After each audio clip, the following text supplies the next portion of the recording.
In the beginning, many thought they could wait me out. But then as their numbers reduced, they became more desperate. And I think it's fair to say the attacks became more urgent. He was touted as a reformer, brought in to bring business sense to government. Less than 2 years later, he was booted as director of DES after hundreds of employees were fired. Tim Jeffries now telling his side of the story in the biggest scandal to shake Governor Ducey's administration. It's a story you will only see on ABC15. Melissa Blasey has talked to him one-on-one. She joins us now live in Mesa. And Melissa, Jeffries calling all of this a manufactured crisis. He is, and no question was off limits when we sat down with him for a full hour this afternoon. Tim Jeffries was a businessman before coming here to DES in 2015. He says that he was hoping for positivity. He wanted to make real reforms here, but that he underestimated the ruthlessness of politics. Our first question to him, did he think he was unfairly fired? I serve at the will of the governor. And it was no longer the governor's will for me to serve. Tim Jeffries says he still loves Governor Doug Ducey like a brother. I think members of his team betrayed him. Jeffries calls his fall from grace a manufactured crisis because he still believes he was doing exactly what Ducey asked him to do. There was a target to reduce the size of the agency by 2%.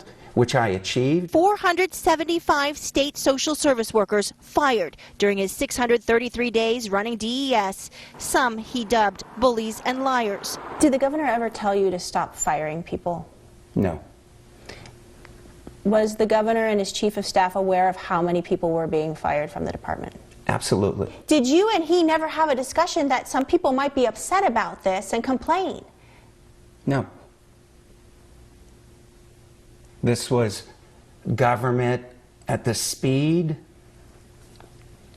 I'll add intensity and accountability of business. But they did complain. By last fall, the news reports coming almost daily. Workers saying they were fired unjustly with no warning.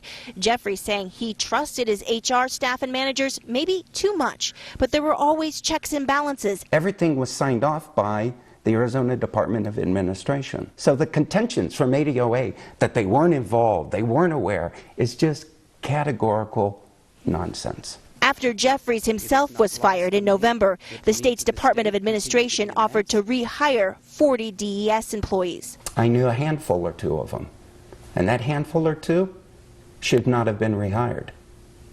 And I think it's ridiculous and an embarrassment that they were. Jeffries defends much of what his agency did, showing these pictures of smiling employees from his series of town hall meetings, telling us worker satisfaction and customer service metrics improved dramatically during his tenure. But he does have a few regrets. If anyone was poorly treated, wrongly exited, I feel terribly sorry about that. You know, just days after Jeffries was fired at DES, there was a revelation that there was a cache of weapons, an arsenal in the basement, including thousands of rounds of ammo. We asked Jeffries about what all that was doing there, and we'll have that at 6:30. Back to you.